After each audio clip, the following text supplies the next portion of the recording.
and welcome back to my Chatty Ramble podcast. My guest today is the awesome Anne North. Now, many of you who follow my Facebook and me personally will know that Anne and I have been friends for a very long time. We've done quite a lot of work together, and she is the founder of Balanced Soul Therapies. We've done so much work together over the years. Dragons, we've done the Authentic Self, which was a year-long course to the South. What was the other one called, Anne? Tapping into veins of gold. That was it. So we've done a lot of work together, and I've got to say, Anne was my safety net. I had a TIA in 2016, and Anne helped me sort my energy out because it was shot too, wasn't it? It was a bit, and actually that's where tapping into veins of gold got birthed because That's it right. brought you back to your energy as well as then being able to reach out and help the others and bring that new thing into being, really. So yeah. Yeah. And I had remember, and actually, do you know what? My energy color has only recently changed. So Anne taught me about this, our personal energy and what color it is and what texture it is. And it was like a really muddy, murky brown, wasn't it? It was like, and it was sludgy. Oh. But And then then it's more chocolatey and then it turns into more silk. that's it. And working with Anne, it started to clear. So this is obviously the effects of having this TIA, which is TIA is a mini stroke. Um, And so over time with working with that, it began to shift. And now it actually, what color did it change? It was only really recently, within the last 6 months. I think actually went white. Brilliant. Everything it completely changed Is and it it went into white. has the texture changed as well, or is the It texture still is, the it same? did, but I can't remember. I need to go and check back in with that now because I can't Yeah. remember what it changed to. Because before it was like this sort of like galaxy chocolate, milky, silky thing. Yeah, silky, soft and flowy. So Mm. But I now it's would be, changed. I don't know what color the texture is now. but it probably is still quite flowy, which is lovely. But Mm. yeah, that means good stuff. That's awesome, Caroline. Yeah, I was really impressed with that. So, Anne, I'm going Yes, to hand over to you because you don't do because you but you still do the vibrant glass art. yes, I do. Yeah, I've changed the name of it now. It's Vibrant Enchanted Gifts because it now encompasses not just the fused glass work that I do, but it now encompasses my symbol work. It will encompass the books and workbooks I'm working on right now as well. So it enables me to put my meditation mats out there, crystal grids, other bits and pieces, as well as the glass work, which is my core creativity outlet, It, which I actually came to um, going through bankruptcy. It was like that lifted a major, big weight off me. And this was way back in 2006.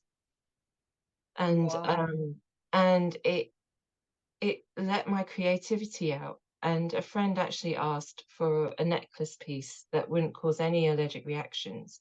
So I went hunting online and found this glass. And the depth of it and the color of it just fascinated me. So I've been creating and playing with glass ever since. Um, but what's lovely is now adding in the energy and the symbol work. So I now have the 21 chakra pendant range, and I'm working on some other symbols. So there'll be courage, hope, protection, abundance, thrive pendants. So thrive is about helping your body get to thrive point, wherever that is. Um, and so there's things in the fires on that, but I've taken a break from it because it had become more about earning money from it than actually the creativity.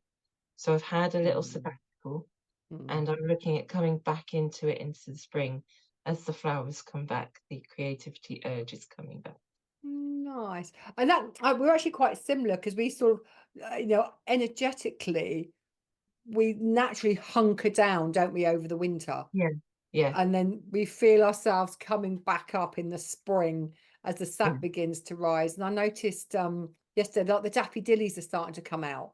I've Yeah. got a couple in bloom on the front garden. The back garden, they're still half asleep because it's much colder. Oh, But the no. front garden's protected. Yeah. So I've got a couple of daffodillies out in the front garden, and yeah, we follow that ebb and Yeah. flow of the seasons, don't we? And I think that's important to honor because energy has ebbs and flows, and you've got to be aware of how your energy works. For example, I know that my energy needs lots of periods of rest. Some people's energy can go and go and go until they're done and then they crash and that's it, they're asleep. You know? Some people need to take things slow and easy, and that's very much me. But it's about understanding how your energy works and then working with that, not fighting against it, which is what the modern world always wants us to do, is to kind of do the 9 to 5 grind and, you know. But actually, if you find something that's fulfilling and allows you to ebb and flow through the day, a 9 to 5 can be just as rewarding.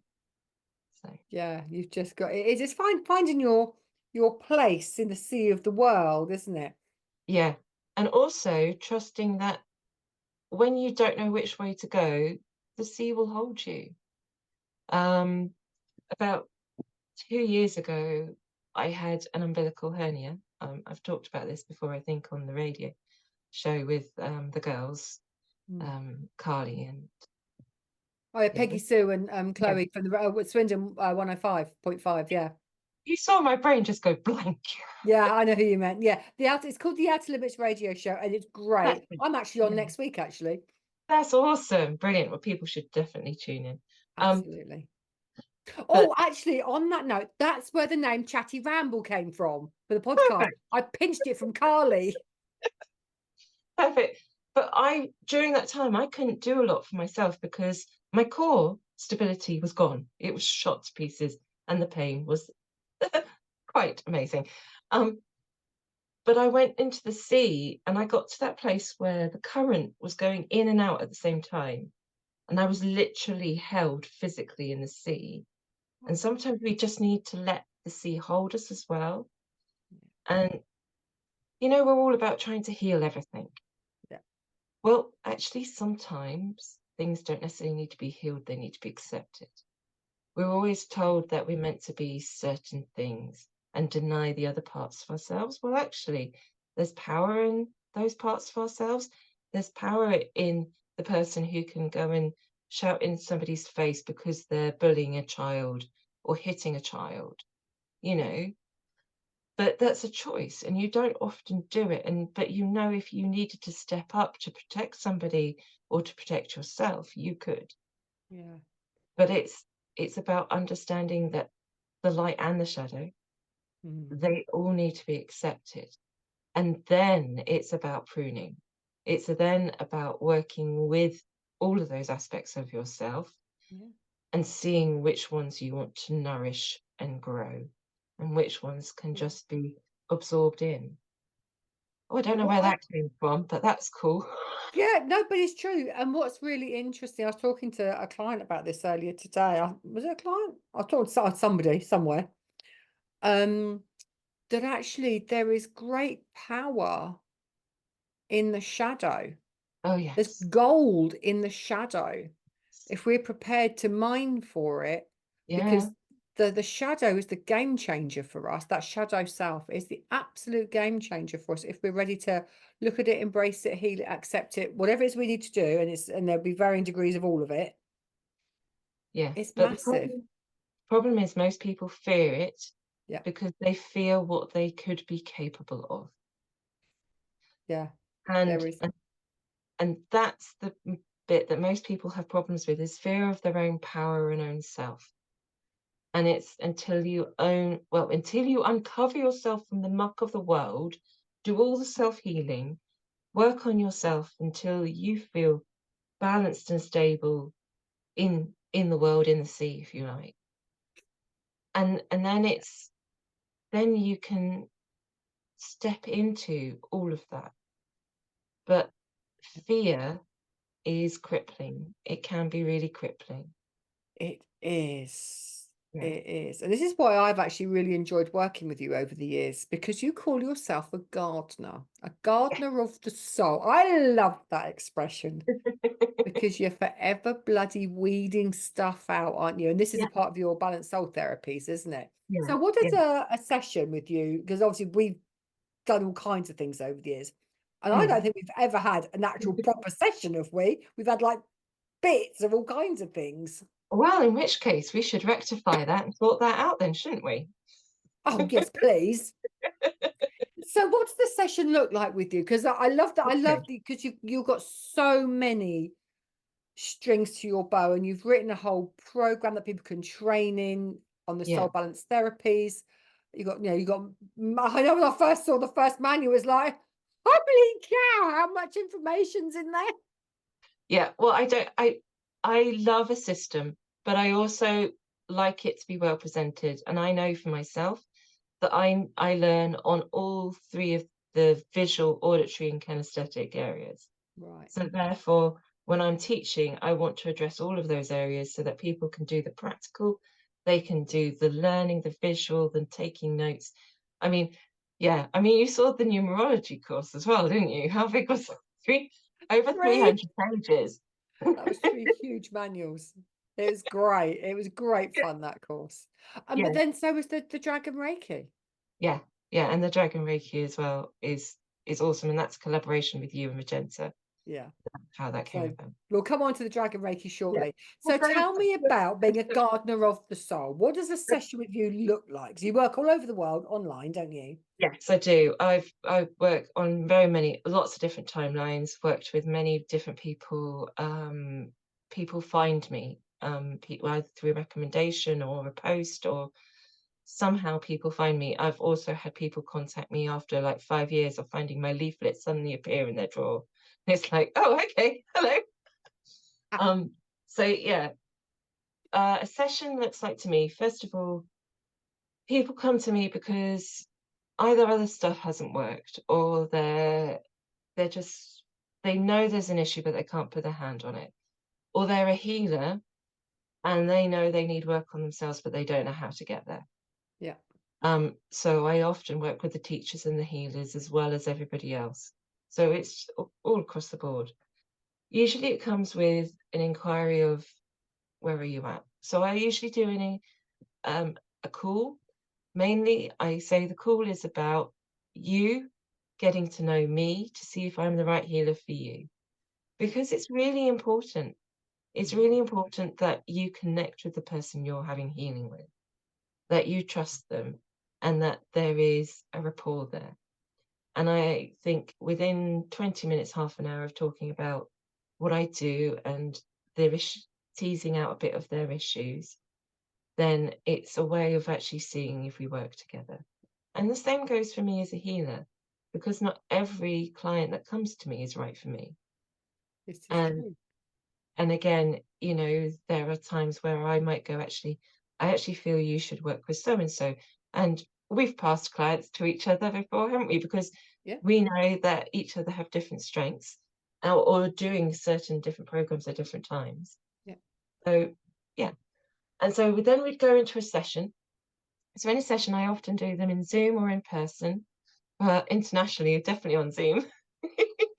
Just fly to America or Australia, darling, or Singapore, or, Really, get private jet. one day maybe. Oh, we aspire to such dizzying heights. Well, wouldn't it be lovely to be dirty, filthy rich? Well, but does it have to be dirty and filthy? Well, why It can be not? just be amazing. Just think the difference we could make. We've gone on Exactly. a tangent now. Difference we could make as spiritual entrepreneurs if money was no object to us. What Yeah, would but we do in the world?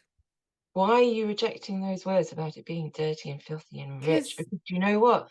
go There on, is connotations there go on, that are negative, go but on. the shadow side, there's some part of you that would really, really enjoy it.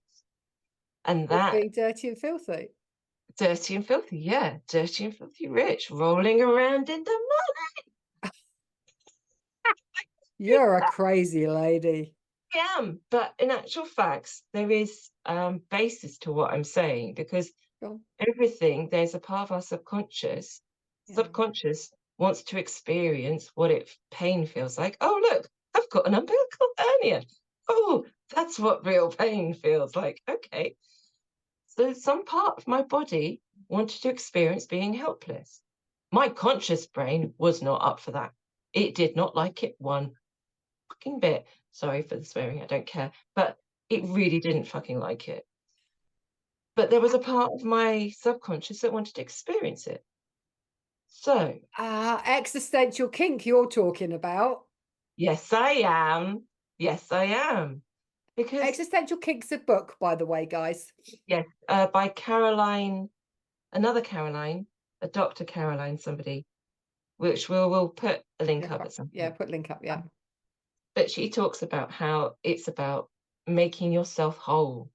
It's about bringing those things that are in our subconscious that we deny and we don't want, love, bliss. She takes it to orgasm. You don't always have to go that far. You can acknowledge it first. It's a great step. You know, just acknowledge that actually there's some part of you that wants to experience being poor. Or being filthy, stinking rich. Exactly. Exactly. And then you can go to it. Well, actually, we've done that. We've been that. So let's try this. And actually, let's give you the acknowledgement, the energy of love and bliss that you need to actually go, oh, I don't need to worry about that now. I can just let that be. Yeah. Oh, There you wouldn't go. that be nice? Yeah. But going back to what a session with me would be like, it wouldn't quite be this squirrely, I promise. It would be more focused.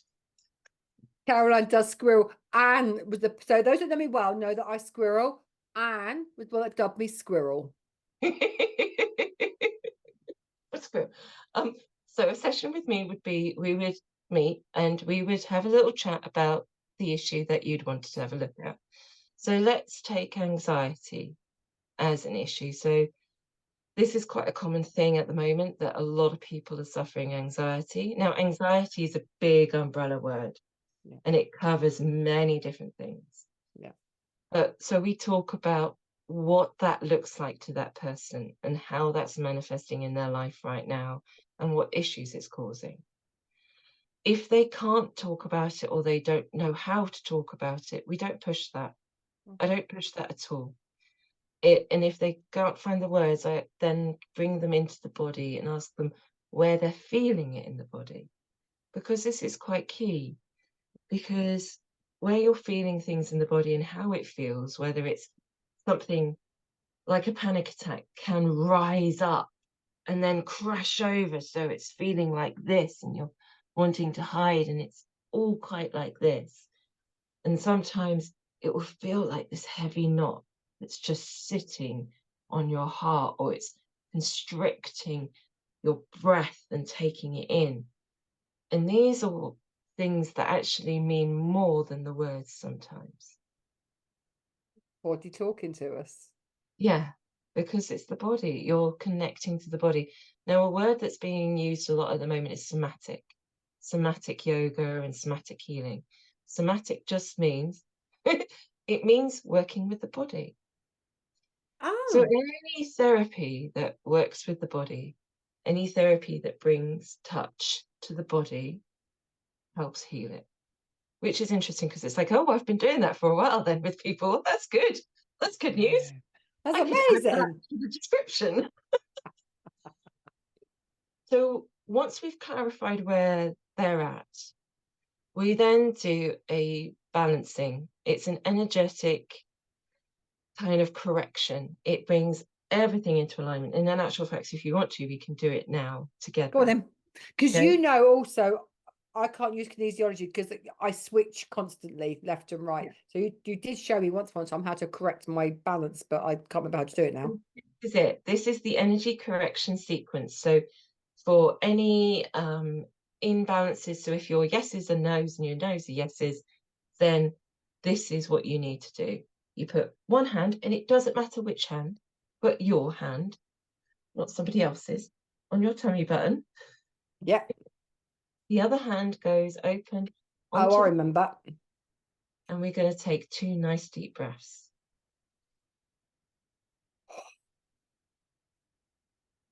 And again.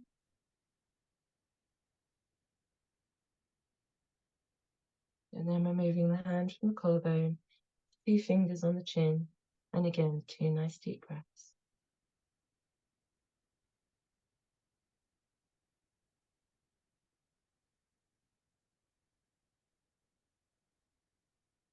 And then we're taking the 2 fingers from the chin to under the nose. Now you can hold like this or like this, depending on the length of your nails. Yeah. And 2 nice deep breaths.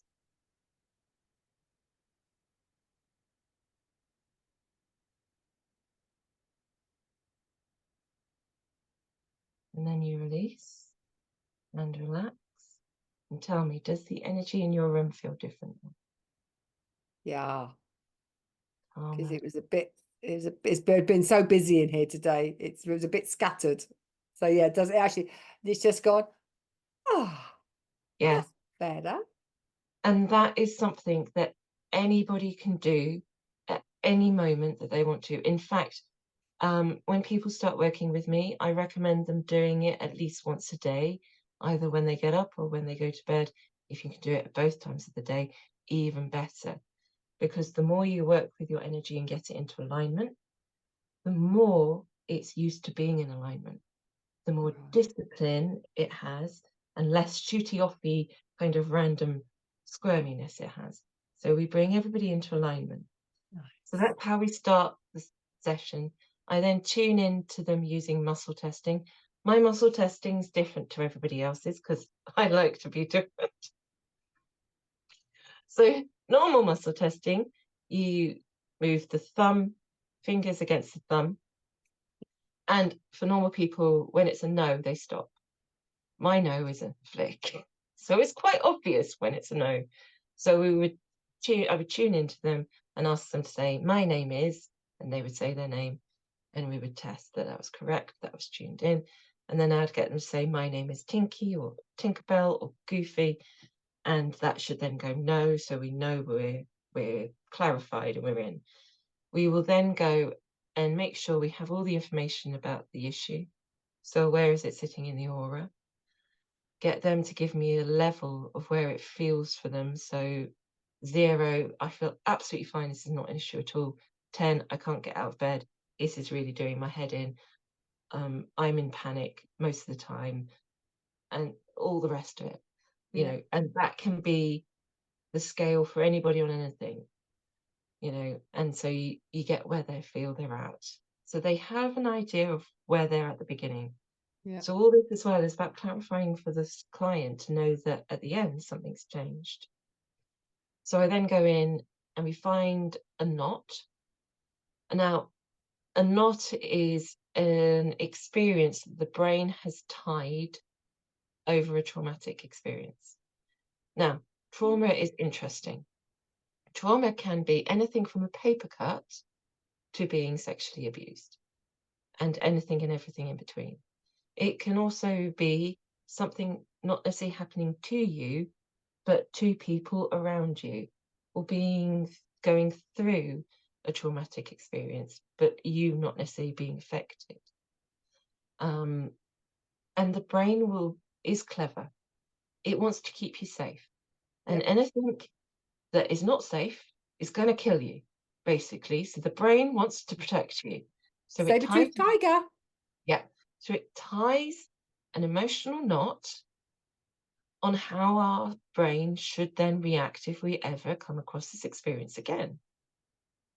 See? So it then also starts looking for any other experience that is similar to this one. Yeah. So I'm going to use the experience of being afraid to cross the road. Okay. So we've got a client in front of us who's anxious about crossing the road. They can't do it. They get into a panic attack. This didn't happen overnight. It's happened from maybe when they were a baby and their brother and sister got yelled at because they ran out into the road and there was nothing wrong. Maybe as a toddler, they then ran out in front of mum and dad and they yelled stop, but nothing happened because you did stop and you were on the pavement. But the fear suddenly there was magnified to you because whatever's going on with you is like panic starts. So the brain ties a knot because you're not safe. You Yeah. could have died. And then, of course, as you get older, you might be cycling a bike and you might have a near miss by a car. You might be crossing the road as a teenager after having a few drinks and somebody beeping you. And you can see how this builds up. These Yes. experiences build up to the place where the person now is having a panic attack trying to cross a road. Yes. Understood.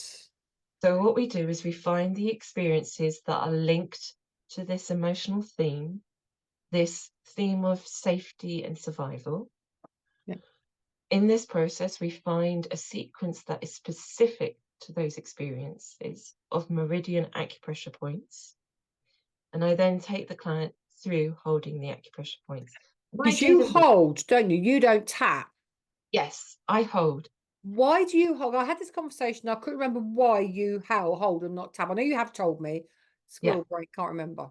that's absolutely fine. I love sharing this because it's about, so while tapping has its place and it's great for what it does, Yeah. going back to the roots of acupressure and acupuncture and the meridians, when a needle is inserted into a meridian in acupuncture and left, it's about releasing that meridian. It's about releasing any blockages from that meridian. It's about releasing any emotions from that meridian. When you're tapping it, when the needle's tapped, it's about strengthening it. So both have their place, Oh. but for me, I work on release. And I tell you what, it's a lot calmer holding under your eyes instead of hitting yourself. Yeah, I don't like that. So Personally, actually just yeah, holding them. that's, yeah. And actually a really good one for everybody, this one by By the the corners outside of of the the eye. eyes. Yep, don't pull the eyes out, just rest. This one is really great also if you're in a meeting. That's really interesting. What an interesting point you're making. And you're bored out your skull. No, this is for rage. Oh, is it so you've got the fingers by your eyes, is so you got a first and second finger by your eyes. This is Yeah, obviously people on Spotify, they can't see us. yeah. So yeah, two fingers by the eyes on the crow's smile lines. Not crow's feet, Aha. smile lines. Ah. Okay. And it helps release rage, wrath, and fury, and Okay. everything in between. Oh, that's So good if to you're in a know. meeting, you can do it with just one. You're in a meeting and that person is doing your bloody nutting. Okay. This is just going to help take the edge off. Ah, that's good to know. As this releases that tension out the brain, Yeah. and the So, body as well.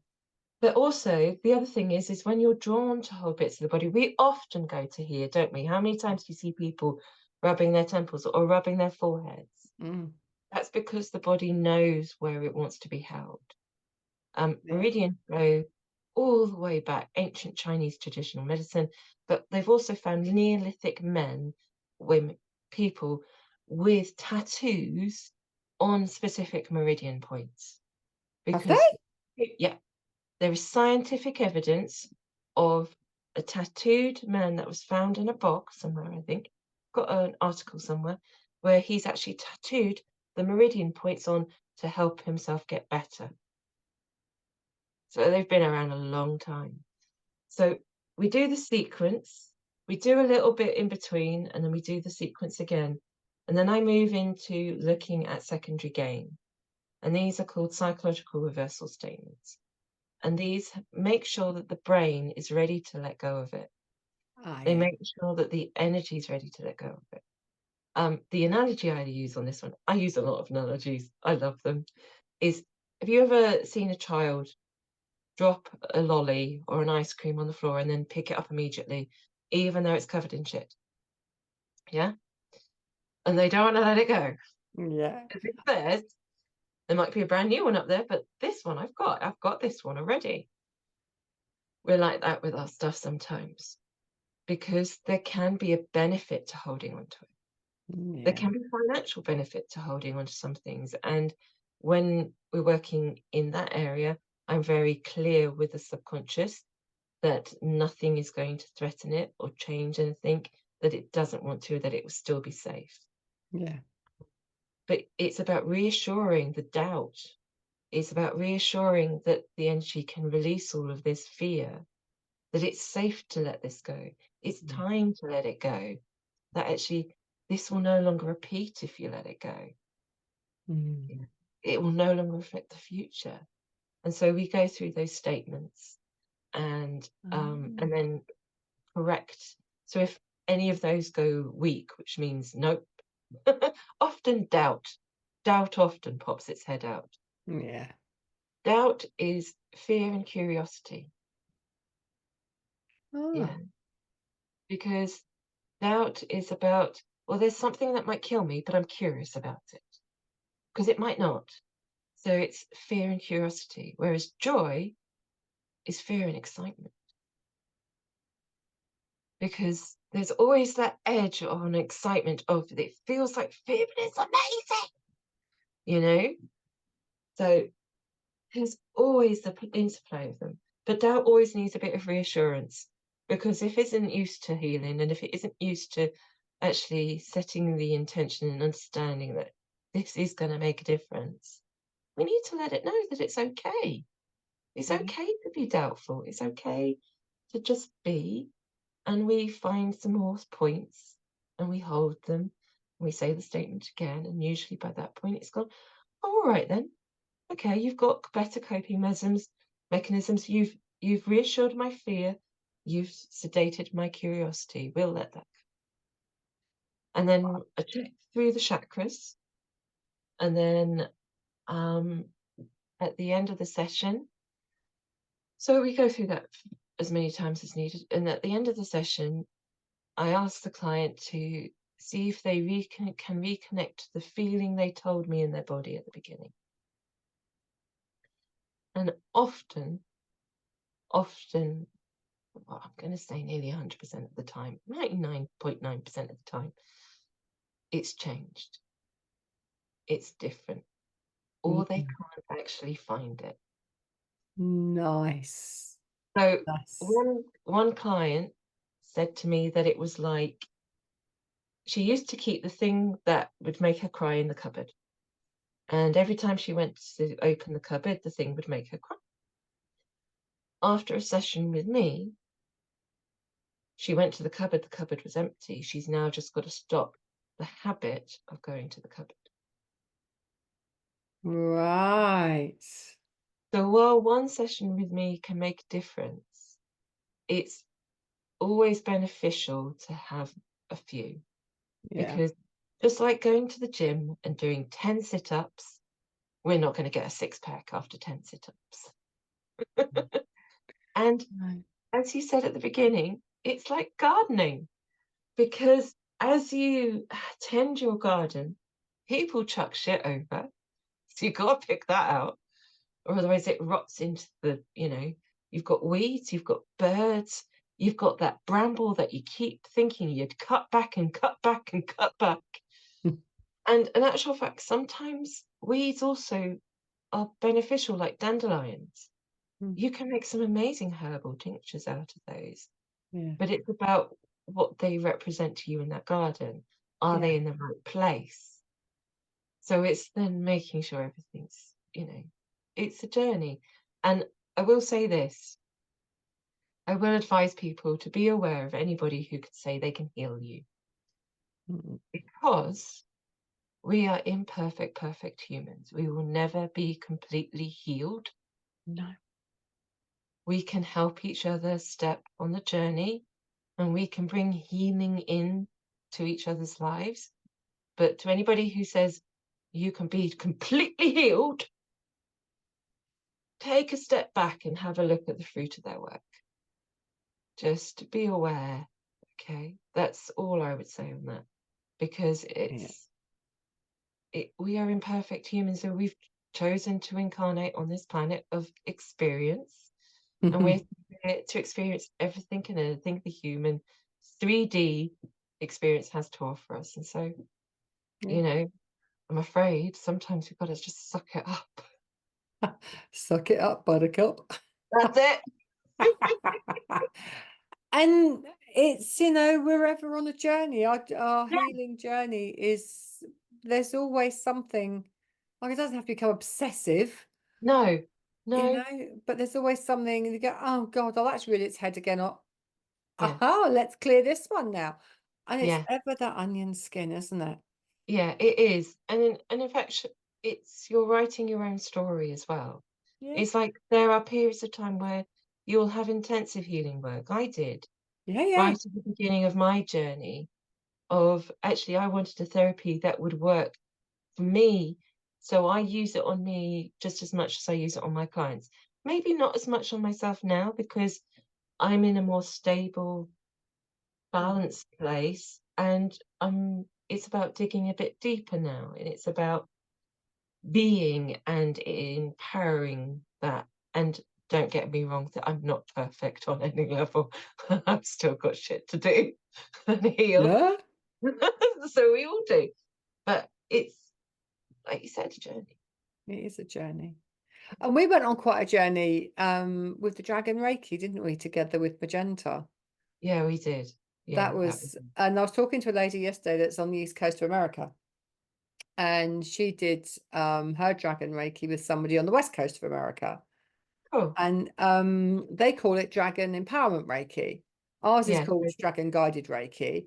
yeah, And there's somebody down in Wales that does another yeah, kind of Dragon Reiki. So I yeah, find it really interesting that as we were doing ours here, yeah, there was other people around yeah, the world doing the same thing. I just love the collective consciousness.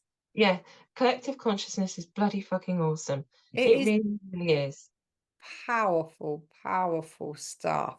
Yeah. So now you guys know I don't do any healing work at all.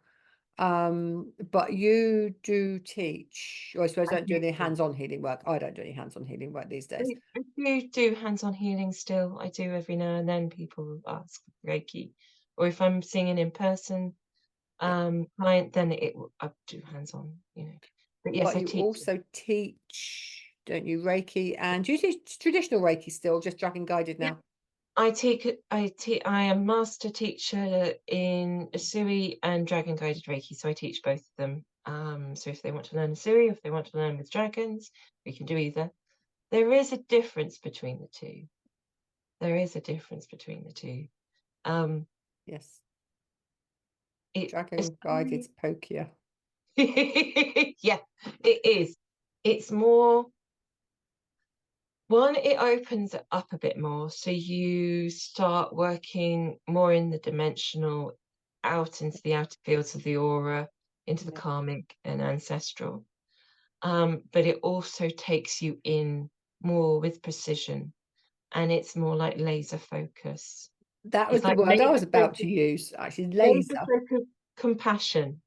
I would say Dragon Guided Reiki is laser focused compassion, Yeah. which can be tough love sometimes, Mm. but generally the compassion and the energy is so amazing, and it really does come through differently than Asuri.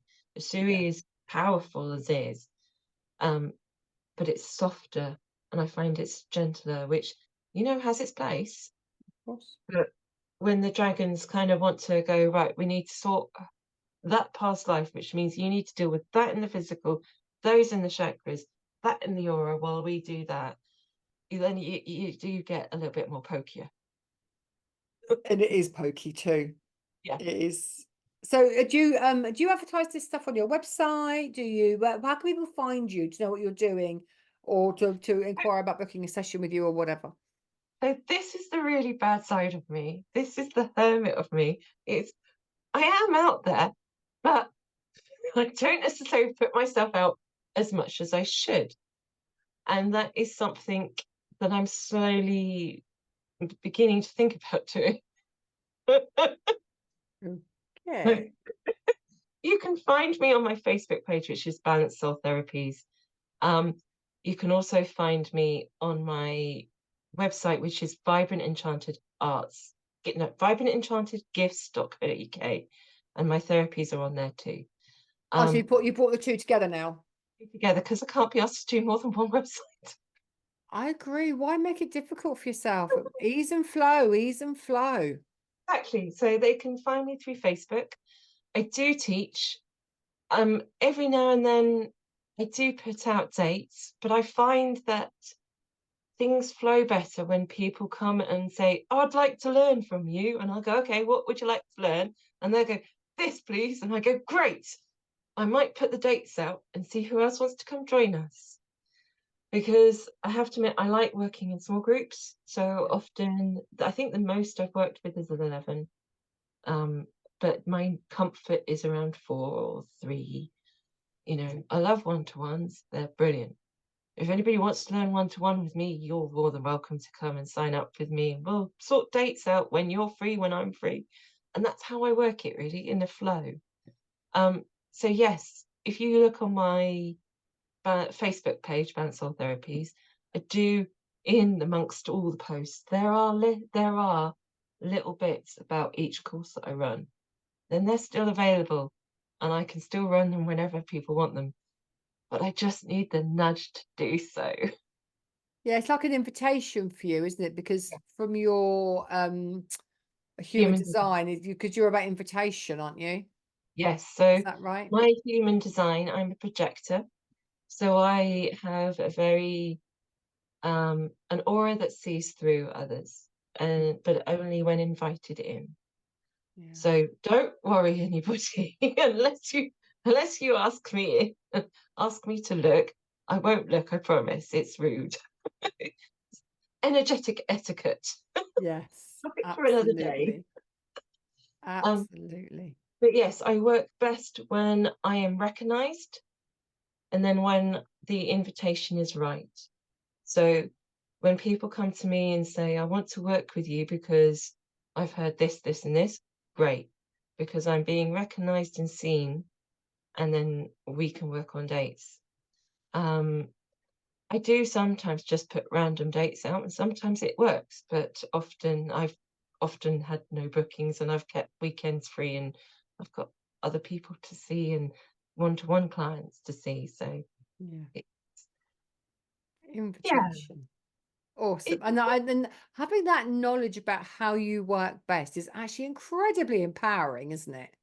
yeah, because I also know that just by me pootling along doing me, the right people will find me, and the right people will be sent my way. And that has happened all the time. Yeah. And some people, I have a couple of clients who has been through me through the whole of this journey of my bringing this business to life. And Mm, they still come once a year, maybe for a top up, just to check in. Can we just awesome. sort that? Yeah, no worries. So it's really lovely. And some people I see once, and that's great. And that's all they needed, not a problem.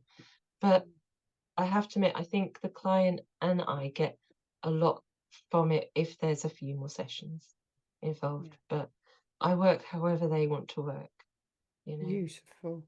Yeah. And thank you so, so much for chatting to you. I always love chatting to you, and we could have gone in all kinds of different tangents. Could have gone on for a long time. I It might have could to have go gone for on for a long time. But I think we did quite well. I think did about 45 minutes. That wasn't bad going. well done. So we'll put all the links to Anne down below if you Yeah. want to go and find out any more about her work. Thank you so much for joining me, and I'll see you guys in the next Chatty Ramble podcast. Bye for now. Bye.